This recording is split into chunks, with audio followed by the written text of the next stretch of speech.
Hey everybody, Larry, Fort Worth Memories Museum and Group and Hometown Heroes Tuesday. It's the 23rd edition. Mary 23rd is edition. in Mary's in Hawaii. Hawaii with Don Graves on a trip sponsored by Black Rifle Coffee. Tomorrow's the 81st anniversary of the Right. attack of Pearl Harbor. So Don and Mary are going to be there.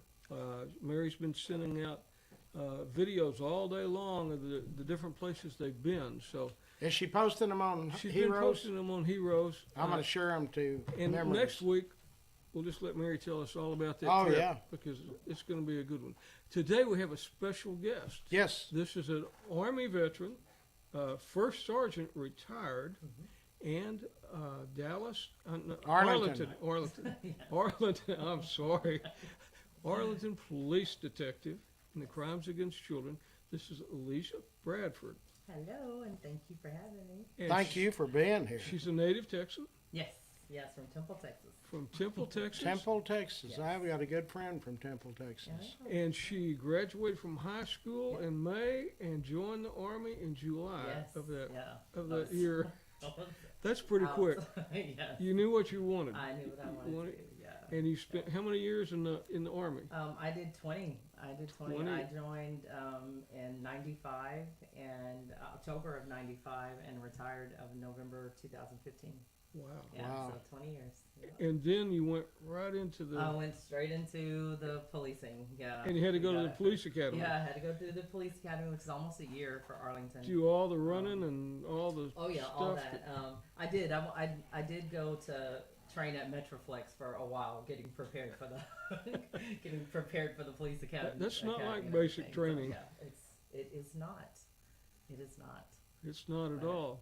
And we were talking about Mary being in Hawaii with Don. You spent 6 years there. I did 5 years. 5 Yeah, I was years. stationed in Hawaii for 5 years. I wasn't initially a water person, so I kind of cried my first year wanting to get off the island. But after I got outside and started enjoying it, it's a 3-year tour. I ended up requesting to extend twice, so I stayed 5. I stayed 5 instead of 3. And then you went to Puerto Rico for I did. My a last while. duty station was Puerto Rico. How so long my was last that? 3 years was Okay. Puerto Rico. Yeah. And you were with the CID then, correct? Yes, Or- I worked with. I was in the 166 RSG, which is Regional Support Battalion or Brigade, and then I worked with criminal investigations on most of our stuff. While I was in the academy, the Arlington Academy, I had that was my final court martial that I was supposed to attend while I was in the academy. So, but they let me do it. virtual, Attend so I as a did. witness, Yes, not oh attend. yeah, as a witness, not yeah. Let me Yeah, ask it you was one of my something. last cases. There's a case that's always, I'm inquisitive about murder cases. Jeffrey McDonald, did that ever come up to y'all? He was an Army doctor back in the 60s, and they said he was guilty of killing his wife and 2 children. Then they got him a new trial, and he was out for like 20-something years, and they took him back, and he's in prison now. Oh, wow. His name is Jeffrey McDonald. That case is always, And it's it a was California tried, case. Was it tried in the military It court? was tried in the military Oh, court.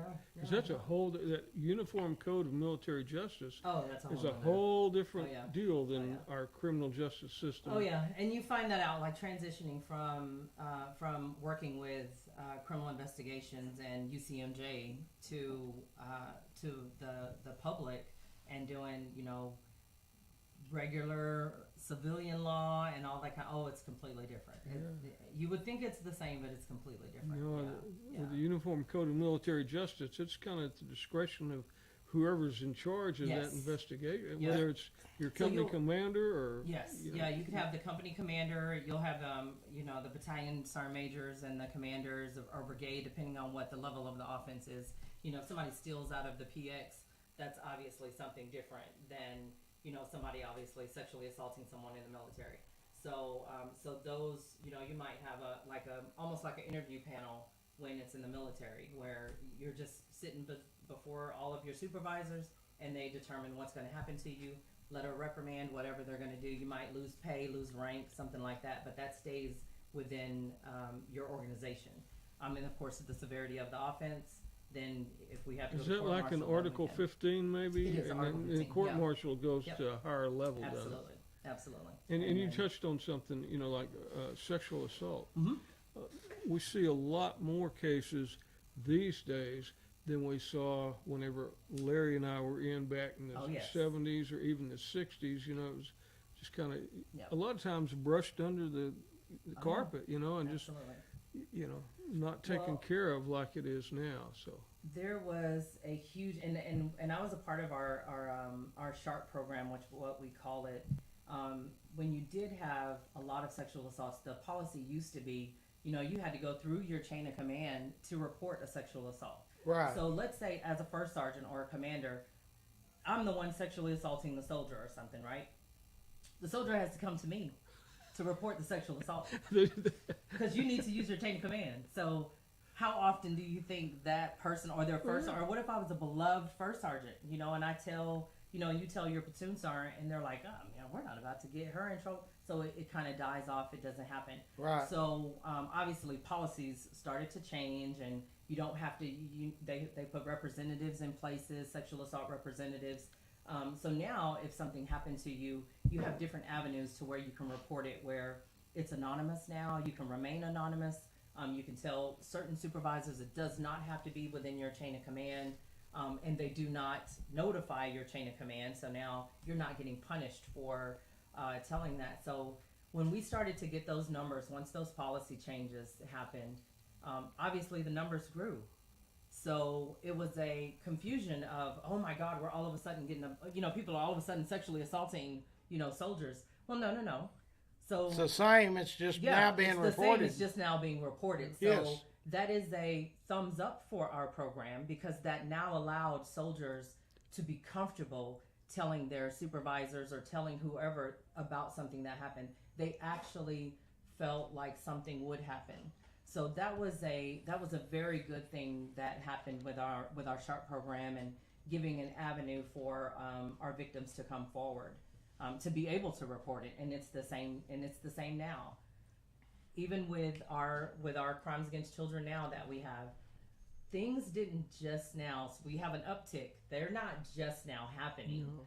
It's just that now we have policies and stuff in place where people are more comfortable reporting it.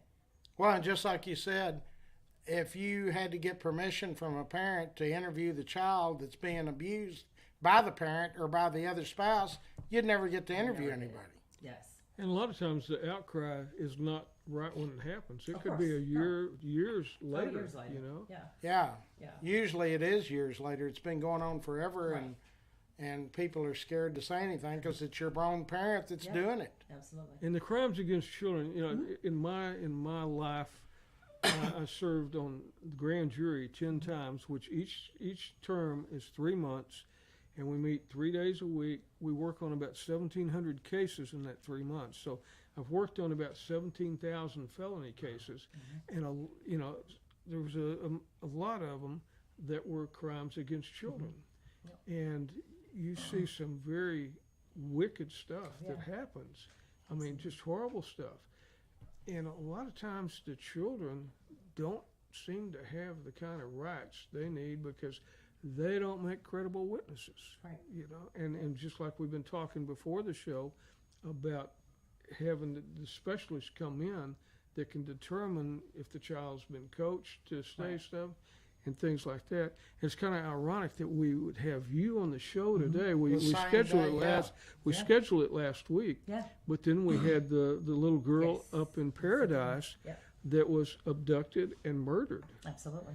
And that's a crime against that child, Yes. surely, but it's also a crime against the community because Absolutely. it kind of takes the innocence That away. vigil is tonight, That too. vi- at the Cafe vigil, It Republic. is yeah. tonight at Are you Cafe going to be there? Republic. Yes, Okay. I will definitely At be there. Cafe Republic, Yes. North Beach. I don't know what the address is, but 8540. it's Okay. just south of Heritage Trace on North Beach.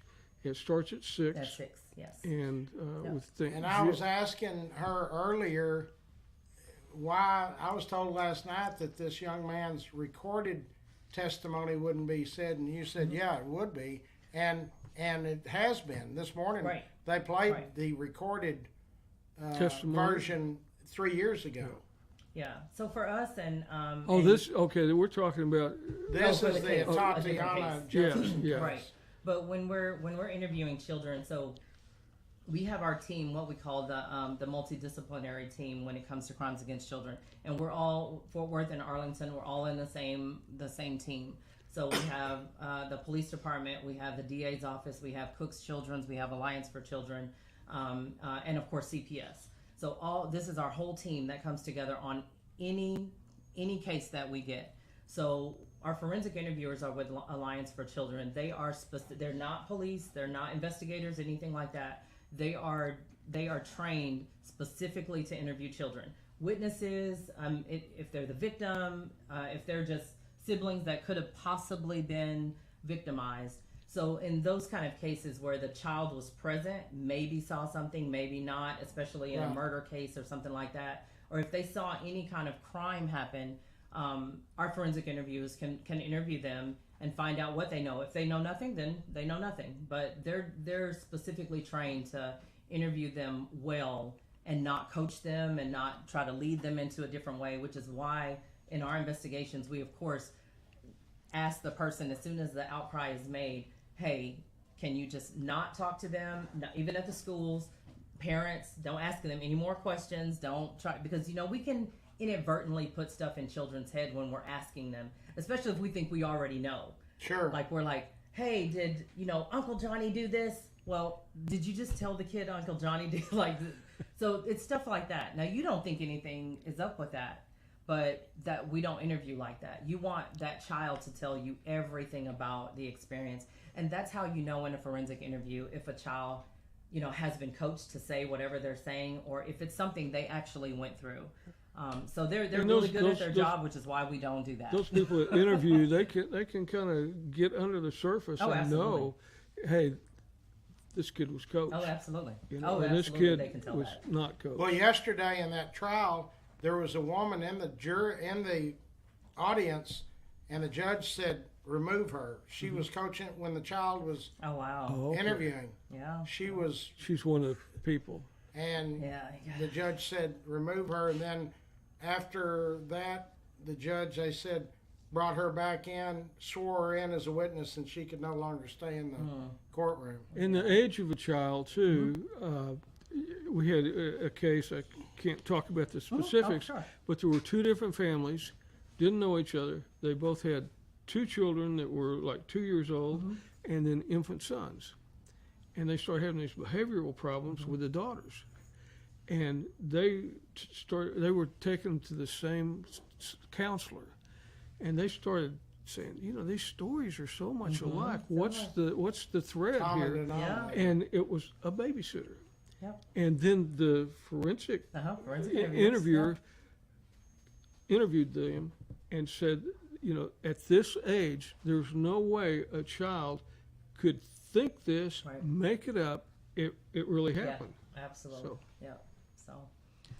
But what happens whenever the child, they have to testify, or can they use the evidence from the forensic interview? It depends case by case. Okay. It depends what the judge wants to do. If they just want to use the film of the recorded interview of them, or if they're actually going to take the stand. Because that's tough on a kid, especially Oh yeah. whenever they're sitting there and their Yes. uncle or their perpetrator Oh, is yeah. sitting right across from them. Well, yesterday Zion was he testified Yeah. and did very good. Yeah. And they were very, they humanized it. He was talking about the reason the doors were open is because his auntie was teaching him how to make hamburgers, and he burned one, and so they were getting the smoke. So that explained a lot of stuff. He was a very good witness. Yeah. Yeah, those are hard ones. Anytime our kids have to go to trial, I deal with the bikers against child abuse as well, and that's one of those. Like they'll go to these are bikers that they have all their stuff. They will go to court with the kids, and they have gone to our trials before with our children.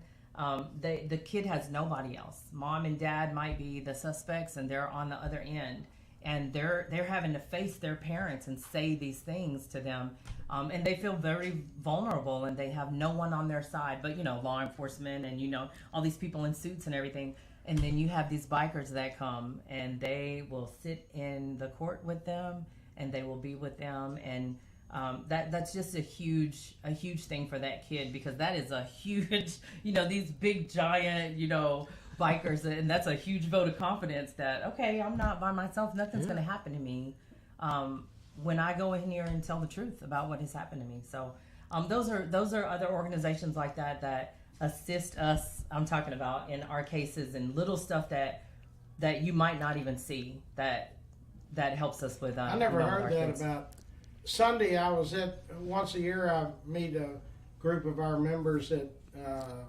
Ginger Brown's in Lake Worth, and when I pulled up, I thought, this is a Hell's Angels convention, and it was the Banditos. Oh, okay. And so that's not that's not booze, whatever, the good.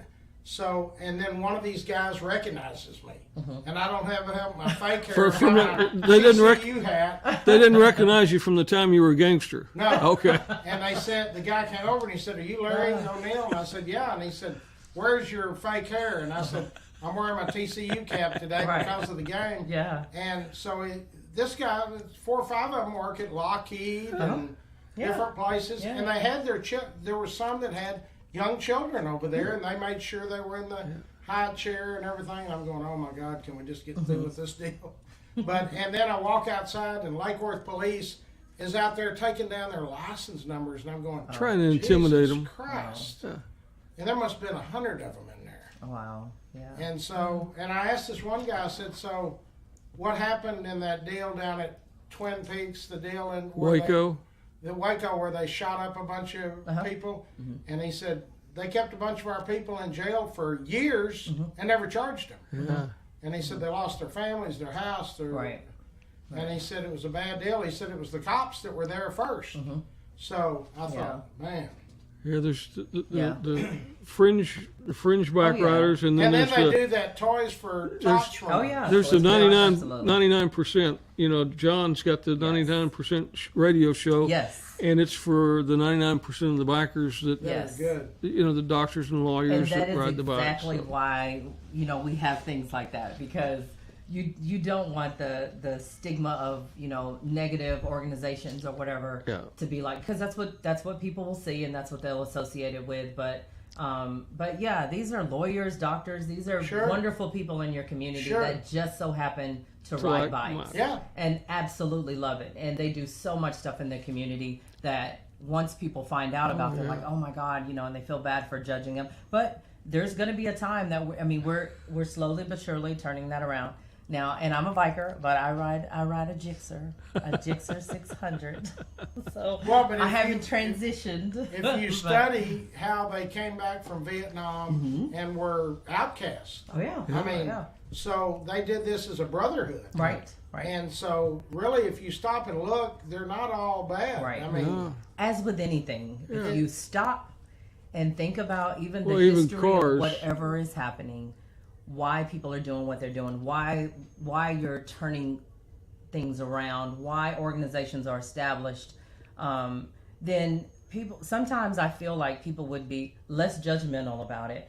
Start understanding where people are coming from when they Sure. do stuff like that, and then they'll be maybe less likely to judge so harshly, and then and say crazy stuff once they do that, because just like our bikers, they can get a bad rap just from seeing them riding on the road. They have no idea what they're going to, and then you read on the back of their vest or something is bikers against child abuse. Okay, well, you just hated on them your entire 20-mile stretch that you were driving, and then you see that and you're like, oh, okay, well, but they had to do stuff like that, and they do a lot of charity organizations. Yeah. and Sure. Toys for Tots. A lot of toys. They do so much stuff for the community, and they have so many. I mean, it's stretched. I mean, it's worldwide. I mean, there's organizations all over, in all different countries, just different organizations.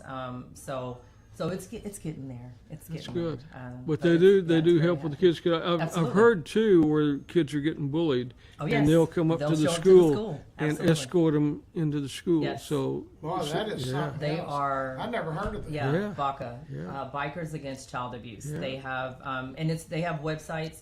Of course, they're on Facebook. They're on all the social media outlets. But whatever's closer to you, they have different cities that their headquarters are Chapters. in.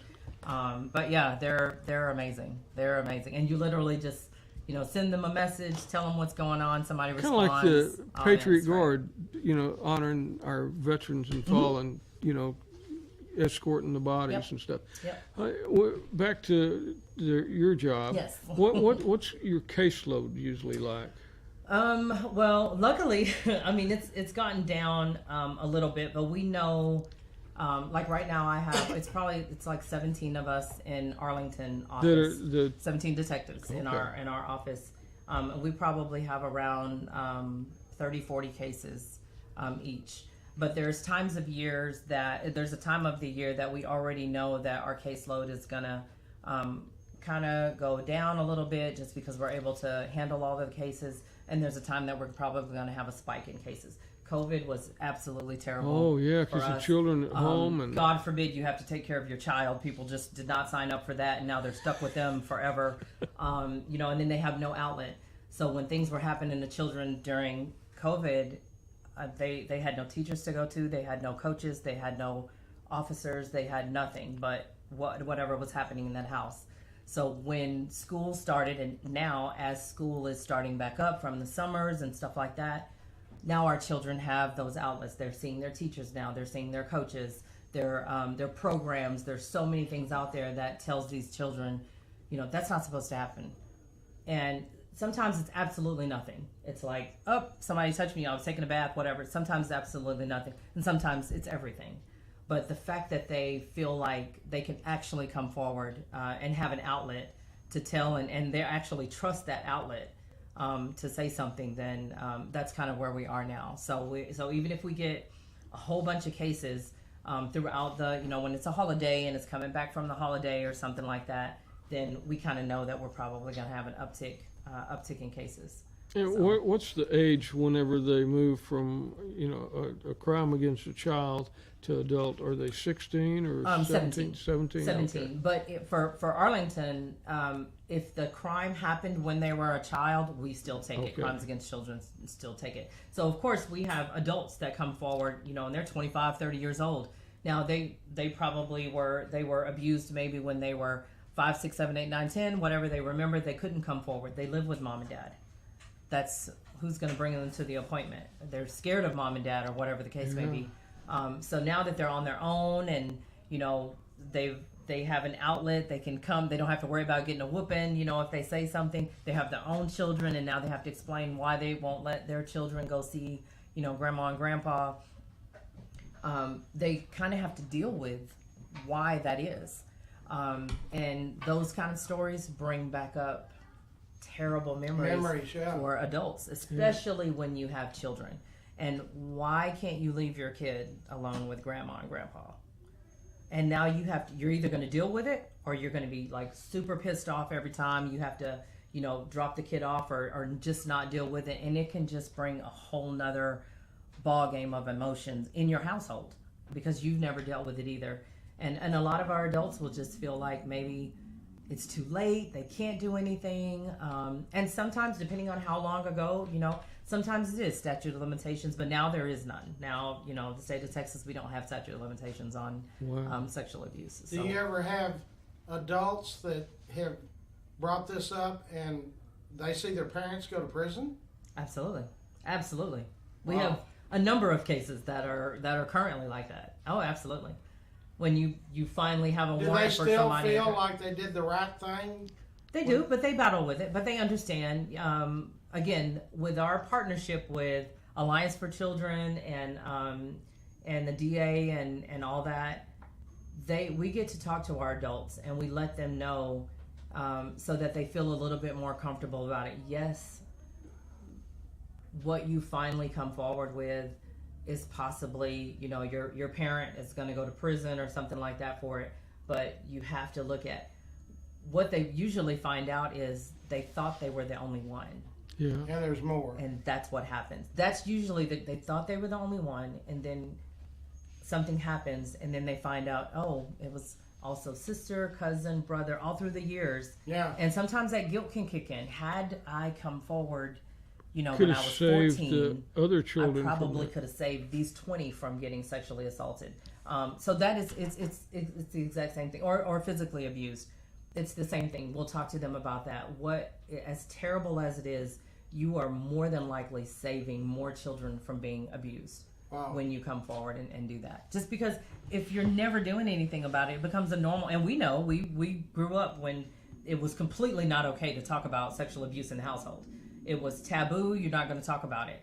So now when you're talking to people and they're like, I finally come forward, you find out it's actually 10, 15 more victims that was happening at the same time that was happening with you, and that kind of helps with that guilt of turning somebody in. And sometimes it depends too on the culture, you know, for sure. 100%, because absolutely. different cultures, Yes.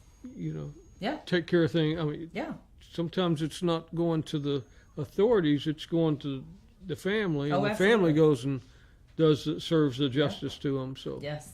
Oh, that happens. That happens. And too. different, you know, I've been dealing with these family courts, and we just came across a case that has to do with the tribal Indians. Mhm. Well, now that's a different situation. yeah, Their Yeah. law trumps all law. Yep. Yeah. And Now you're talking so, about reservations. I had somebody from the tribal council call me, and he said, I hope the mother understands, if we get involved, we go in, we take the children, they've got a good chance they never see that parent again. And he said it's definitely different. Yeah. But the tribal, but they have to be the Indian part. I mean, if it's the American part, they don't want anything to do Yeah. with it. But if it's the Indian part, that tribal council is the supreme ruler Right. over any court in the United States. Right. Right. I didn't know that, Right. but they are. and those children, you know, the children. A lot of times, there's so much trauma, emotional trauma too, after it happens, because you talked about taking the child away from the parents, Oh, yeah. where Sure. all of a sudden they're in a foster care Oh, yeah. or something, Yeah. and They with probably feel people like that they've done that this. they've done Yeah. that. Oh, they get and blamed. yeah. Like, if had you not said anything, then this person would be here to still pay for everything, to still do this, and they become the black sheep. They become, so then then you can get kids that come back and say, never mind, it didn't happen. But then y'all have to come in and counsel them and tell Oh, them that's a that. whole, yes. Yeah. And that's Build why that our trust. team is so amazing. Yeah. Because we absolutely have to maintain contact with those children, those family members, the surrounding family members. It just becomes a bigger, the Alliance for Children offers counseling and everything for the entire family, because it is more than, even as an adult, it's more than just that child that's dealing with it. They have siblings, and now what are they going to do, especially if they're blamed by other family members and stuff. So so that whole team of people that we work with in giving the kids assistance it's crucial to the entire case, because we know it's not like on TV where you're looking at our episode and we have got the case, investigated the case, went to court, and got a sentencing for the suspect in an hour. Oh, yeah, all in an hour. All in an hour. Yeah.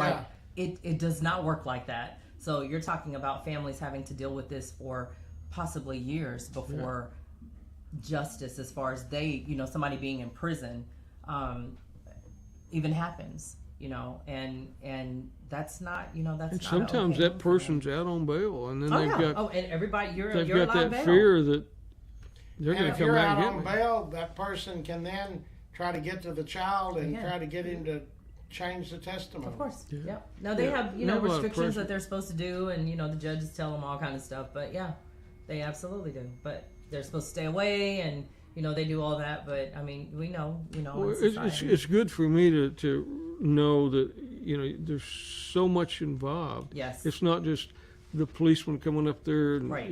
or the detective coming Right. up there and doing everything, but you have that whole team Oh, absolutely. that Yeah. you're on Yes. that take care of all the aspects Everything, that yeah. the physical, the emotional, Yeah. the And then all the that. medical needs, anything that happens. So that's when Cooks gets involved, and it like I said, our multidisciplinary team has all of those avenues that that tackle the entire abuse part of it, not just when they tell us something happens, we're only the criminal aspect of it. So, but you still have to have CPS. Where's this child going to be in the time? What if the family, are there family members? If there's not any family members that can that's a safe place for the kid, then, you know, now they have to keep going out and trying to find a better family, you know, up until they can get that child safe somewhere. Then the medical aspect, what if something happened, what if something is wrong with the child where they need medical assistance, all this kind of stuff. We get to talk to the DA, we get to talk to our DAs. Hey, we have this, what do you think about this? What kind of stuff should we be doing? So we can get that aspect of it. And then, and then the counseling aspect of it, as much as people want us to be a complete, counselor and one-stop shop. Yeah, we just could do everything. When it comes to that, we have those counselors with AFC and all that. Sometimes kids need, you're talking about trafficking and everything that happens. We need their phone, we need their clothes that they have on. Okay, well, we're not going to have the kid walking around naked, so where are we going to get these clothes? People donate, and that's where they come to the AFC and they donate funds, the clothes, food. Sometimes these kids, depending on what environment they were in, they haven't eaten in days. Wow. And I know you've seen Netflix specials where it really has been days and stuff. And sometimes the only thing that kid is thinking about, if you haven't eaten in a day for us, the only thing I'm thinking about is getting something to eat. Sure. And those kind of things, we have people in place to make sure that all of that stuff is good, so we can. So is there a coordinator that coordinates all of these? We do. So the Alliance for Children is usually like the main one that has all of the if we have an interview set up, the Alliance for Children will contact us, cooks, if we need a sexual assault exam or something like that, or a physical exam, they'll get all of those people together in one email. We're all on the same email. We have this case. This is the CPS worker assigned. This is the law enforcement officer assigned. They went to Cooks, or they need to go to Cooks. So we have the care team already there. All of us on the same email chain. So when we have that one case, any of those avenues that are needed, we already have that case. Good. And that's pretty immediate. It's not. Oh, it's immediate. Yeah. It's in my email. I'll check it tomorrow or something. No. It's pretty immediate. Whenever it happens, it needs to be taken care of. We have some cases, that it happened right now. Yeah. Like obviously our little Athena, something that just happened right now. Then we have to deal with that. Yeah. But if it's like a report that happened, 6 months ago, 2 weeks ago, something like that, then we have a little bit bigger window to deal with it. But if we're like, hey, this guy just took this kid off the street, it's all hands on deck right then, even including other agencies, which is why Fort Worth, was a part of that. In Tarrant County you're talking about, look how many agencies responded to. But they got on it. Absolutely. Look how many agencies responded to this missing child, and having video and having stuff like that. It is anybody that can and will help. We have everybody on deck right then. And luckily, like I said, in Fort Worth, we deal with the same Alliance for Children. So Arlington, Fort Worth, all of us. So we're very familiar with all of our policies and stuff that we have to do. Stuff y'all do every day. Stuff we do. And probably a lot of the outlying cities, Hercules, Bradford, they're all part of that too. They're all a part of it. Yep. We're all in the MDT, the multidisciplinary team. So all of those cities have the county too, I guess, the sheriff, because I know that Bill, our sheriff, he's really concerned about the trafficking of children. Yep. That's a big deal. It is. It's a huge business. People make a lot of money. They do a lot of stuff on that. So all of it, even if it's not Tarrant County, like obviously Dallas County has theirs. It's the exact same thing. It's just Dallas County. And then all of the agencies all over, they have those same teams that tackle, child abuse pretty much the same way. When they get those human traffickers, do they let them get bail too? Everybody is offered bail. Oh my God. Yeah, that's a constitutional right. But it's up to the judges on the threat to the community, how often. Now, sometimes they'll say no bail, just depending on something. Yeah, it depends on what each individual case. But that's completely up to the judges to say, hey, this is a flight risk. This guy is a danger to the community. Whatever it is, and then they might say no bail or whatever the case may. But most of them, depending on case by case basis, they'll get a bail set. I've asked Sheriff Wayburn and Manny Ramirez. I've always heard Fort Worth is a huge trafficking hub. Is that true? Yeah, we're big cities. Yeah. Fort Worth, Dallas, Arlington. Is it because we're so close to the border, or? I don't know, actually. I mean, you're talking about a huge city with a lot of stuff here. So just like Houston coming through there, it's a huge hub for so much other stuff. People can get lost. You're talking about, you're talking about travel, activities, all kind of stuff. So when you have a lot of stuff going on, then you also can have a lot of crime going on. And it's, maybe it can be blended in a lot more because you have a lot more stuff going on. So, but I wouldn't be able to answer why we probably have more than, but we're a huge city, I mean, you're talking about Dallas and Fort Worth. These are huge cities. So I had one of my members contact me about a week ago, and she said, I'm close to an industrial park, and I see these vans pull up with children different weird hours, and they look like they're either chained together or whatever. I said, hang up the phone and call 911. I think you should not be calling a friend. Don't call Larry. Calling 911. I said, call 911. Yes. And apparently there was something to it. She said, no, I've had investigators come over now. And, she said, but I couldn't figure out why they would have them either tied together or whatever. And I said, don't call me anymore. Call 911. Yeah. And that's the thing. That's not for you to figure out. Right. You don't have the authority. I mean, obviously, if you go down there and you try to address something, what if something happens to you? Now we have nothing. So, yeah, you want people that's why our relationship with the community is absolutely paramount. There's no way for us to be everywhere. You see stuff on your camera, which could be absolutely nothing. You're looking at your camera to see, why your motion detector went off, and, you see a crime or something. It is imperative that we have our relationships with the community. So when they see crazy stuff like that probably shouldn't be happening, they would probably call law enforcement or call someone in authority for us to, okay, hey, we checked it out and it was whatever. I can't give you an explanation of why that would be happening that late or doing anything, but that's on us. We check that out. We'll have people that come to check that out. It could be something huge, that turns into a major trafficking or it could be something that's completely harmless. It could be juveniles being transported from Kimbo. It could be absolutely nothing, or it could be everything. Sure. And some small phone call like that with someone in our community is what breaks the case. I know y'all remember the child that was abducted in Fort Worth, taken out of her mom's arms and stuff. We're talking about community members saying, we're looking for this, and we see this. We're calling the police. Yeah. So we cannot be everywhere. Our community is 100% helping us in seeing stuff, and that's how we're able to respond to stuff like that. When they interviewed Fort Worth for the police chief, I listened to all of the candidates. I thought there was a lot of good ones. And every one of them said the same thing. We can't do it alone. We have to have the community's help. It's not their job. It's our job as citizens to watch out, to be vigilant. We need to be the eyes and the ears. Right. Yeah.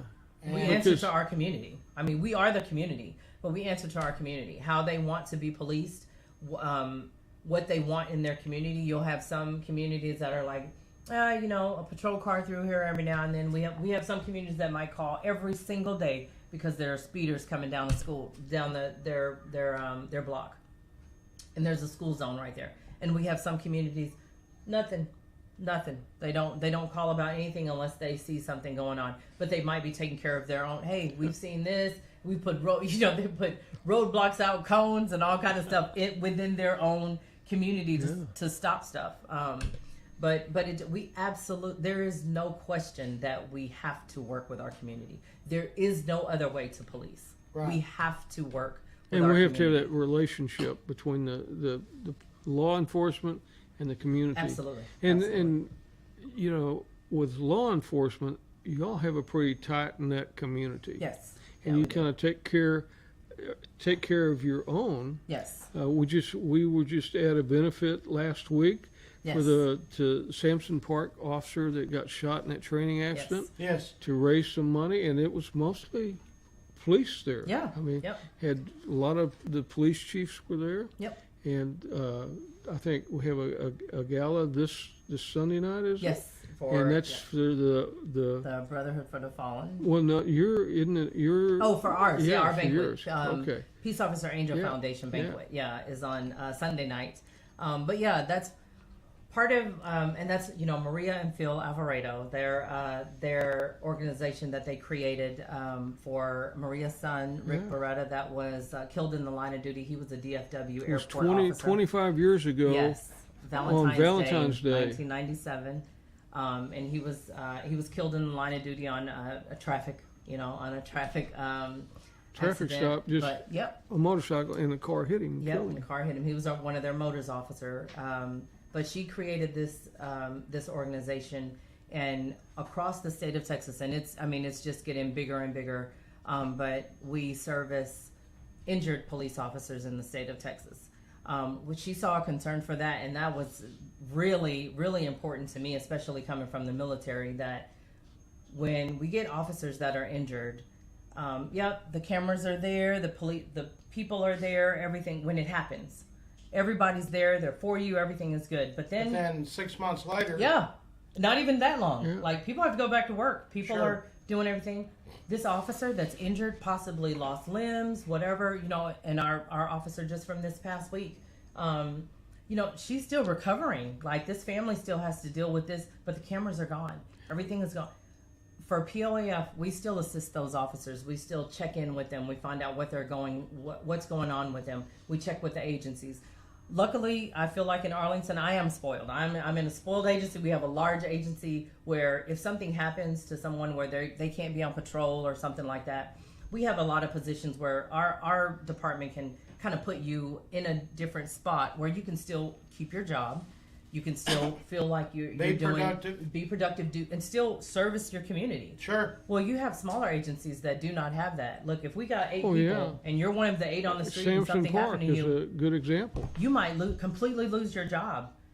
So because they have to have somebody on the street. They have to have somebody on the street. And they don't have a big budget. And exactly. So when you're talking about, POAF, we have representatives all over the state of Texas. So when we have an officer injured in the line of duty, we'll go check on them. We constantly check on them all throughout the year, all the time. We're having benefits for them. They're coming to the Rangers games. They're, throwing out first pitches. They're doing all kind of stuff. We're constantly checking in on them to make sure that their recovery is still good. Everything is still happening. Their department is still, whatever they need. Because you tell somebody, hey, you need to fill this out. You do that. They don't know what you're talking about. No. They have no idea what to fill out. They don't know what's needed. They don't know. They just know it's a whole bunch of paperwork. So we're there, and our representatives are there to help them fill that paperwork out, get the benefits that they need, benefits that they probably had no idea that they were entitled to, organizations they probably never heard about that raise funds for them. And that has helped these officers stop saying, because even in the military we've had that, I wish I would have just died. And that is a heartbreaking thing to hear from our officers and military members, that had they died in the line of duty, they would have gotten all this stuff, family taken care of, they wouldn't have had anything, no issues. But they feel like they're a burden now. Yeah, a burden. Now they're a burden. I wish I would have just died and I wouldn't have to deal with this. When we had the 2021 ICE-a-thon, whatever you want to call it, we got this federal money. I had a large group of my members in Northside.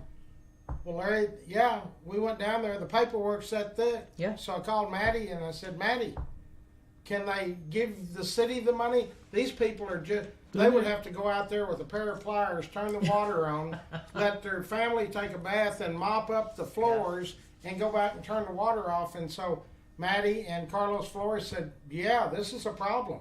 Yeah. So they had a person downtown, and then one of the city people came out and they just kind of, here, what do we need? And they paid the plumbing companies. Yeah. Because, the paperwork is, our people didn't know how to fill it out. Right. You need a lawyer to figure out how to fill out the paperwork. Right. And then it gets put in the paper mill of the bureaucracy. Yeah. So by the time you need it, you don't need it anymore. You don't. You're out on the street. It's not, and the companies, they need, you if you're going to donate or you whatever, of course we have to account for the money that you give out. So you need that filled out. You need to say that. But as an officer that is injured, that's not my concern. No. I need the assistance. And that's where our networking comes in with all these organizations all over that will help that. Especially right after something like that happens, you know, because the family's displaced, they're at the hospital, they have to eat, they have hotels to stay at maybe, and Jimmy things like that. Polizani and his group, Oh, they yes. just Oh did- yeah, Yeah. You can't, what more can you Phenomenal. say? Yeah. I mean, it's Yeah. unbelievable. Jimmy and Carlos, you just mentioned Right. him. He takes good care of his Manny district. Rivera. Absolutely, And Mary, Manny, Manny, yeah. yes, yep. And that's where that comes from. Organizations like that, and they already have so much stuff in place that all we do is like reach out to Jimmy or reach out to these organizations or POAF. We already kind of know as soon as an officer is critically injured in the line of duty, we already know what kind of stuff they need to have filled out. That's not for them to know. And we know that right then, they're not worried about all the paperwork and stuff that needs to be filled out. They're at the hospital, they're with family, they're trying to do whatever. And then we can help with making sure that once they are ready, we can get people down there to fill that paperwork out. And we have our volunteers. Volunteers come from all over. Just because we can't be everywhere. Maria and Phil try to be now. Yeah. They are all over the state of Texas. You might recognize Phil Alvarado. Oh, yeah. He used to be a news guy. Yeah. This is he's the president. He's the president And now, Maria, yeah. she's And Maria's the vice president. vice president. Yep. Of this organization, and they do a lot of fundraising too. Oh, yes. With that Dining with Heroes. With the is that- Dining for Heroes. We yeah. need to have them on the show. Oh, we can do Oh, that. absolutely. Yeah, Yes. yeah. And I want yes. to reach out to Jimmy. Every once in a while, he'll say, "Can you post this on your groups?" Oh, Jimmy? Anytime can Yeah. post anything. Y'all Yes. post it. Oh yeah. Yeah. I'm Yeah. busy detailing cars or doing whatever. Y'all post it on any of my groups because we've got the largest network in the. Oh, yes. Yeah, and Jimmy's real good about that because I'm real close to Jimmy, and we'll see him tonight at the Cafe Republic. Yes. And there's a few of us. There's a friend of ours. Her name's Megan Cruz Miller, and she posts a lot of stuff like that. So we'll kind of put her in the loop so she can start posting Just your post it stuff. straight on all of my Because groups. because we'll start doing that. Because there's some of those groups got one of them's 125,000, one's 17 or 18,000. There's some that are 5 or 6,000. So just post them directly on my groups. Yeah, and we'll do that, and try to really make the community aware Oh, of, for sure. of the things of the needs we have. Yes. Yep. And that's just like with this young girl. I think we're going to find out. Everybody jumped on this immediately, and it was too late. But still, it was in a matter of hours. Yes. So we're getting better at it. Oh, yeah. Oh, We're yeah. still losing lives, but the just like with these bike drives I do every year, I keep telling people. They say, "Well, their parents should have made better." I don't want to hear any of that. These No. are our The children. kids That's have right. the If need they're in now. Tarrant County, they're our children. That's right. And I'm standing up for them. And how many bikes do you have now, Larry? We don't know. The goal was 750. I don't know if we can great. get to 500, but we're going to try. We just had a delivery by We just had Blue a Mountain delivery Cafe. from one of our cafes, all of our cafes, Tim Love, John Bunnell, Fred's Texas, Old South, Japanese Palace, they're all on board. They just drop by and give bikes. And one last story. Yes. I had a Hispanic fella come in several weeks ago, and he said, you gave me my only bike when I was 13. And he said, I'm 31. And he said, I just work for a living. But he said, I'm going to give 5 bikes, and I want to be here for the giveaway. Wow. That's what makes it How worth awesome. it to Yes. me. Absolutely. And he said, nobody ever gave me a bike but Yep. you. And, And you he just never said- know. And he said, and I gave that bike to my son. So, How awesome. You don't Yes. ever know You never who know. you're helping. Yeah. Just like in your business, Yes. taking care of those kids. You know, You never it know. may be 30 years from now, That's one of them's right. going to come back and say, That's you right. know, Elisha, you are the one that saved my life. yes. You know? I agree. I agree. And a lot of that stuff you'll never know this side of heaven. I have to say, we just had a story like that. One of our detectives just retired, and Dara DeWall, she just retired, and surprisingly to her, one of her victims showed up. It was a done, like, just to her retirement, and that was one of those things. Like, you just don't know. You don't know what kind of impact you can have when you're just being kind to people, listening to people talk, listening to their story, finding out what they need. But yeah, you never know. You never know. And if there's somebody out there, maybe a mother has a child that's come to her or something and doesn't know what to do, how can they get help? Who should they call? Well, It definitely. just depends, I guess, on the Yeah, situation. like but if they're being told that something is happening, physical or sexual abuse is happening with a kid, or they just need assistance. A lot of times people will call CPS, or if they call 911, of course, or you call the non-emergency number. You can call any police department, and we will connect them with wherever they need to be connected. So, and again, we're not going to decline 911 calls. So if they have no idea what to do, people find kids roaming in the middle of their street all the time. Like they somehow got out of the house, or they're just walking or whatever. You just call 911 and we will figure out what needs to happen with that kid. Do a lot of kids, I assume they might tell their teacher? Oh yeah. They'll tell their teacher. Then their are counselor. the teachers schooled enough to know that Yes. we need to act on this? Oh, A lot of- absolutely. a lot of Teachers the are schools- mandatory reporters. Yeah. and then they have counselors at Yes, many and they have schools counselors that in can the kind of. schools. So, like we're talking teachers, pastors, obviously law enforcement, doctors, stuff like that. When they're told something like that, they're mandatory reporters. They have to report it. So obviously that's a criminal offense if they don't. And then we find out that a kid is like, oh yeah, I told that a month ago to my teacher. But yeah, they're mandatory reporters. They get briefings and everything all the time by their employers how to report. We come out all the time and do briefings on what is expected, what we want you to do when it is reported, so that you're not messing up a case or messing up an interview for a child or something like that. So yeah, they know that they need to report. So in our everybody's on schools. board. Everybody's on board. Yes. That's what it's going to take. Yep. Yep.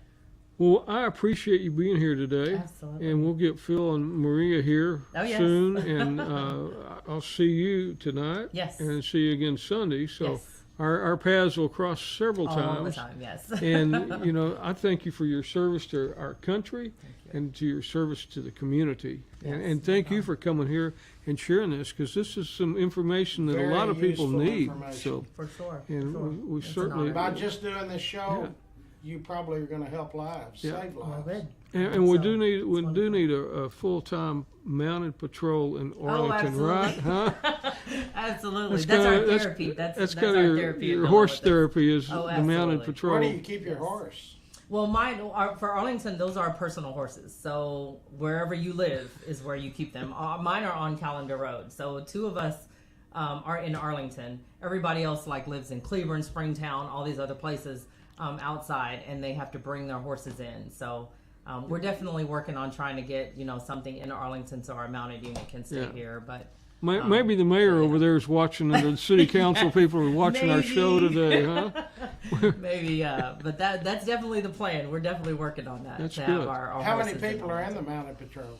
We have 9. We have 9 people in our mounted patrol right now, but we just got 3 extra people certified. So we actually have more horses certified than we have So officers. you can actually go do a crowd control.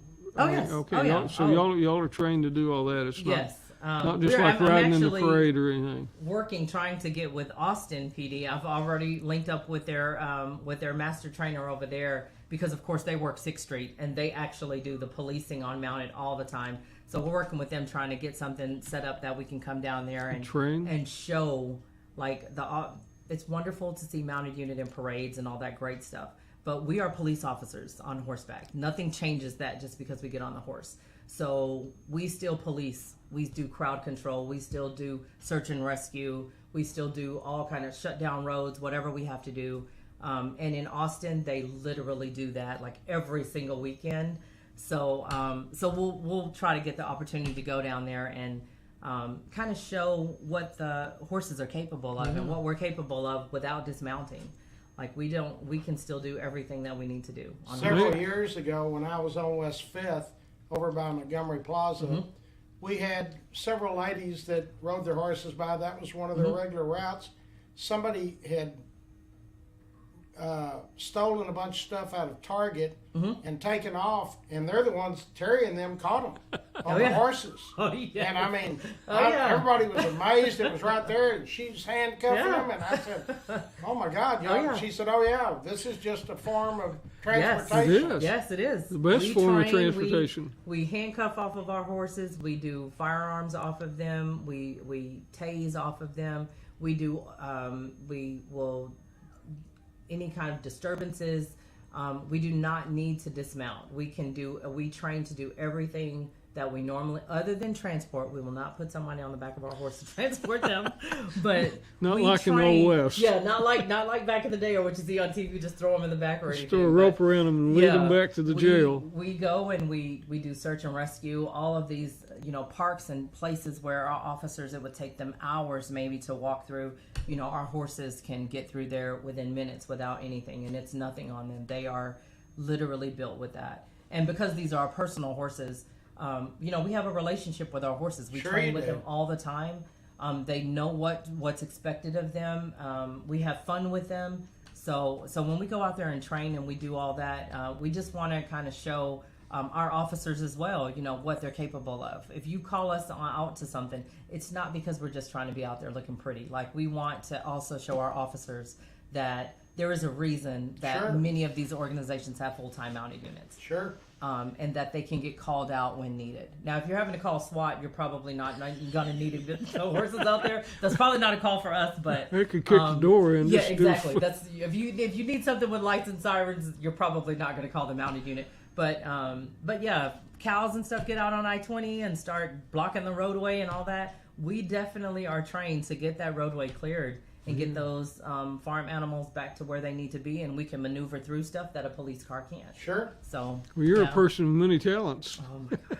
And I love it. That's the therapy right there. But Yeah. yeah, it's great. Boy, it's been a pleasure. Yeah, thank you so much for being here today. No problem. This week's roll call on Friday. Mary will be back. I think she lands that morning, and then we have the And go straight from go the plane straight to the to roll call. roll call. Roll call's our veterans luncheon. We'd like for you to come For sure. Thank you. and be our guest. Then we've got your bike Bike giveaway ride is is the the 17th, and you said probably going to be Farrington Field, huh? Yeah, I think we're going to be Farrington Field. Okay. I heard from the athletic director and from the school board trustees, and I think they're going to put it on the big marquee. That's big That's time. good. Man, you've hit the big time, Larry. Yeah, 36 years later. And the 22nd is the Armed Forces Bowl. Yes. Right here at TCU. And they announced the other day, the Air Force Academy, they're playing Baylor. And the That'd be a ticket, good game. the tickets are free for veterans. And we'll have a website posted where you can go get tickets if you're a veteran or military.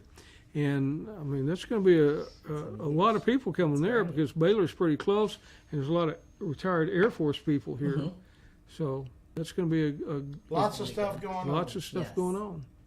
And then Christmas. Yeah. Christmas. Lots And of I ways to just do it. want to report in, we had Carrie not long ago with Yes. Holidays and How many Heroes. did she end up with? 187 families, and each family had a table loaded with quality gifts. So, Wow. she was worried when she was here that she couldn't do 100, but 187 families Wow. had Christmas That's awesome. Sunday, and they'll be posting the pictures today, I think. So, And please tell everybody, and tonight tell Jimmy, I might even show up, but to post, Yeah. please, you don't have to ask any permission. Post on all of my groups. okay, and we'll start doing that. You still have a special for your details? Yes, Okay. still half price on details. Okay. And And, the best detail you can ever get. I hope. Been doing it 47 years. You ought to know what you're doing. Yeah. That's awesome. Well, that's it for Hometown Heroes. 23rd edition. 23rd edition's in the books. We'll have Mary back with us to tell us about her trip with Don, because just going anywhere with Don is a trip, but going to Hawaii and having to kind of keep the reins on him for a week is probably some stories to tell about Oh, that. yeah. Thank you I all wanted for to make sure I present you guys with our first mounted unit coin wow. that we Wow. have. I love it. Yeah, we just It's- created those, so man. we do those for fundraising. Yeah, we'll but put yeah, some pictures of that. awesome. That's pretty. Yeah. That's So- that's That is that's the really neatest nice. challenge Always coin on it, I've yeah. ever received. Awesome. Yeah, it's Yeah. big. It's also a bottle opener for your water bottles. Okay, Wow. that's good. Thank you very much. You're very Thank you. welcome. And that's it for this week's Hometown Heroes. Yep. We'll see.